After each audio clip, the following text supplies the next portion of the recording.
सीधा शुरू करते हैं। आज के इस विश्लेषण में हम एक ऐसी कहानी की तह तक जाने वाले हैं जो सच में रोंगटे खड़े कर देती है। हम बात कर रहे हैं डाकघर मिस्ट्री की। जरा सोचिए, एक ऐसा सुनसान डाकघर घने जंगल के बीचों बीच, जहां जो भी नया काम करने आता है वो या तो रात में रुकने की हिम्मत ही नहीं जुटा पाता या अगली सुबह होते ही वहां से रफू चक्कर हो जाता है। इसी बीच महेश नाम का एक नया डाक बाबू वहां पहुंचता है।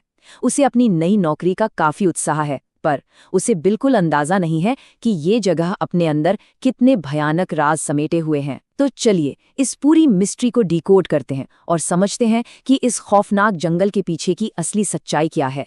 रात के सन्नाटे में भारी सांसों की आवाज और एक साइकिल की घंटी। अब जरा इस माहौल को इमेजिन कीजिए। महेश वहां पहुंचता है और उसे राजू नाम का एक असिस्टेंट भी मिलता है।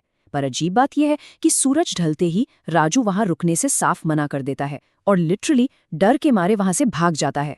महेश अपनी पहली रात वहां अकेला है। रात के 12 बज चुके हैं। बाहर सियारों और कुत्तों के रोने की आवाजें आ रही हैं। लेकिन असली खौफ तो तब शुरू होता है जब उस भयानक सन्नाटे को चीरते हुए किसी के बहुत तेज तेज सांस लेने की आवाज आती है और फिर एक साइकिल की घंटी गूंजने लगती है। महेश पसीने से भीग जाता है।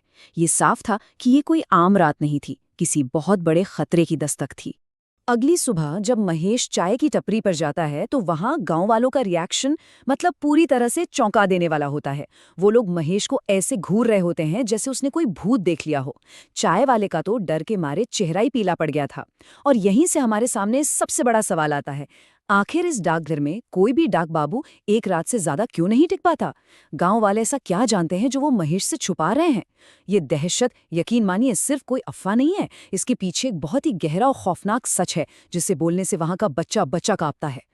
तो चलिए अब इसकी थोड़ी और गहराई में चलते हैं। इस पूरी कहानी का सबसे खौफनाक हिस्सा है वो साइकिल की घंटी।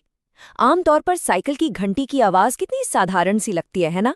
लेकिन इस जंगल में ये सीधा सीधा मौत का साक्षात संकेत है। जब भी ये घंटी बजती है, इसका मतलब है कि कोई अनदेखी अलौकिक शक्ति जंगल में आ चुकी है और कोई न कोई उसका शिकार बनने ही वाला है। ये सिर्फ डराने के लिए नहीं है, बल्कि ये एक ऐसा साइकोलॉजिकल वेपन है जो शिकार को मारने से पहले ही अंदर से पूरी तरह तोड़ देता है। अब जरा समय के इस घटते हुए पैटर्न पर गौर कीजिए। रात 1 बजे विपुल को बरगद के पेड़ के पास बुलाया जाता है और उसकी हत्या होती है। फिर अगली रात ठीक 12 बजे बलदेव और नूपुर को उसी पेड़ के पास बुलाया जाता है और अंत में रात 11 बजे महेश को एक राज खोलने वाली चिट्ठी मिलती है।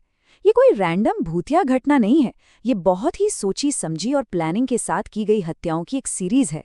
आत्मा अपने शिकार को एक स्पेसिफिक टाइम पर ही चुन रही है। समय का ये जो घटता हुआ क्रम है ना, ये साफ दिखाता है कि ये रहस्यमयी शक्ति बहुत ही तेजी से अपने फाइनल टारगेट की तरफ बढ़ रही थी। और ये देखना तो और भी दिलचस्प है कि ये आत्मा शिकार आखिर करती कैसे है। वो सीधे हमला नहीं कर रही है, वो इंसानी कमजोरियों को एक चारे की तरह इस्तेमाल करती है। जैसे विपुल पैसों को लेकर बहुत परेशान था तो उसे सिर्फ 1 दिन के काम के लिए 5,000 रुपए का लालच दिया गया। वहीं बलदेव और नूपुर को उनके पुराने और छुपे हुए गुनाहों को बेनकाब करने की धमकी दी गई। मतलब ये आत्मा बहुत ही चालाकी से नाक के विडंबना का उपयोग कर रही थी। एक तरह से उनके अपने ही पाप, उनका लालच और डर उनके लिए मौत का जाल बन गए। अब जब गांव में ये लगातार मौतें होने लगती हैं तो महेश सीधा गांव के मुखिया के पास जाता है। मुखिया उसे एक बहुत ही दुखद बैक स्टोरी सुनाता है। वो बताता है कि आर्यमन नाम का एक लड़का था जो इस गांव का सबसे पहला डाक बाबू था। उसने अपनी विधवा माँ गायत्री के लिए बहुत मेहनत की थी, लेकिन एक दिन जंगल में किसी ने उसकी बड़ी बेरहमी से हत्या कर दी। ऐसा लगा मानो किसी खूंखार जानवर ने उसे नोच खाया हो। मुखिया का ये दावा था कि अब उसी आर्यमन की आत्मा अंधी हो चुकी है और वो बिना किसी वजह के डाकघर में आने वाले हर इंसान से बस अपना बदला ले रही है। लेकिन अब कहानी में आता है एक बहुत ही जबरदस्त ट्विस्ट। जब हम इस भ्रामक चेहरे और असली चेहरे को कंपेयर करते हैं तो सच्चाई कुछ और ही निकलती है। जब महेश को रात 11 बजे खुद आर्यमन की आत्मा से वो चिट्ठी मिलती है तो पूरा नजरिया ही पलट जाता है। जो अब तक हमें खून की प्यासी भटकती आत्मा की कहानी लग रही थी, वो असल में इंसानी धोखे और लालच की कहानी बन जाती है। मतलब असली राक्षस वो भूत नहीं है तो जंगल में घूम रहा है। असली राक्षस तो वो लालची मुखिया है जिसने प्रॉपर्टी के लिए एक निर्दोष इंसान की जान ले ली। इस सच्चाई ने पूरे खेल को ही बदल कर रख दिया। उस खत से मुखिया के खौफनाक गुनाहों की एक एक करके पोल खुलती है। आर्यमन ने अपनी पुश्तैनी जमीन बेचकर अपनी जीवन भर की गाढ़ी कमाई जोड़कर अपनी माँ के लिए एक घर खरीदने का सौदा किया था मुखिया से। लेकिन मुखिया ने क्या किया, उसने घर देने से साफ इनकार कर दिया। और सिर्फ इतना ही नहीं, उस सारे पैसे को हड़पने के लिए उसने विपुल और बलदेव के साथ मिलकर आर्यमन के सिर पर वार किया, उसकी हत्या कर दी और उसकी लाश उसी बरगद के पेड़ के नीचे फेंक दी। अब आपको समझ आया कि विपुल और बलदेव ही सबसे पहले क्यों मारे गए? क्योंकि वो कोई अंधा बदला नहीं था, वो एकदम सटीक इंसाफ था। अब ये सब जानने के बाद महेश डरा नहीं, उल्टा उसने सिचुएशन को अपने हाथ में ले लिया। महेश अब सिर्फ एक विक्टिम नहीं था, वो एक एक्टिव इन्वेस्टिगेटर बन चुका था। उसने एक बहुत ही शानदार जाल बिछाया। सबसे पहले वो मुखिया के पास गया और उससे बताया कि उसे आर्यमन का सारा सच पता है। दूसरा, उसने मुखिया को चकमा दिया कि उसने एक तांत्रिक को बुलाया है जो आर्यमन की आत्मा को हमेशा के लिए कैद कर लेगा। मुखिया अपने राज छुपाने के चक्कर में रात को डाकघर आने के लिए तैयार हो गया।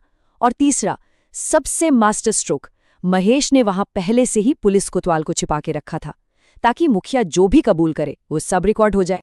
और फिर आता है वो क्लाइमैक्स का पल।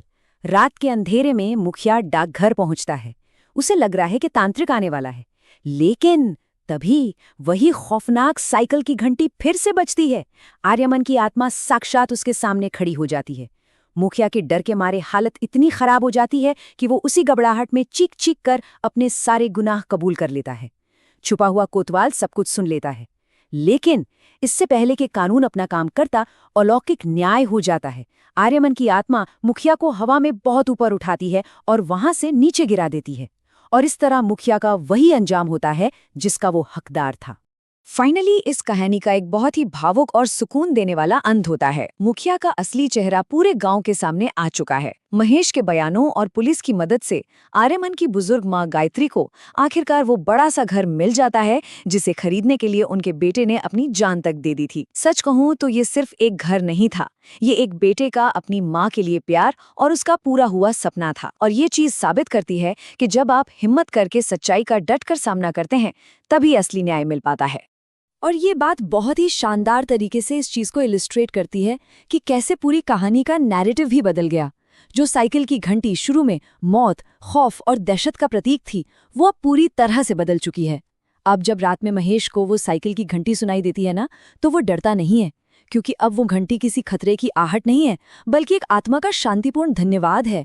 आर्यमन महेश को शुक्रिया कह रहा है, क्योंकि महेश की हिम्मत की वजह से ही उसे इंसाफ मिला और उसकी माँ सुरक्षित अपने घर पहुंच पाई।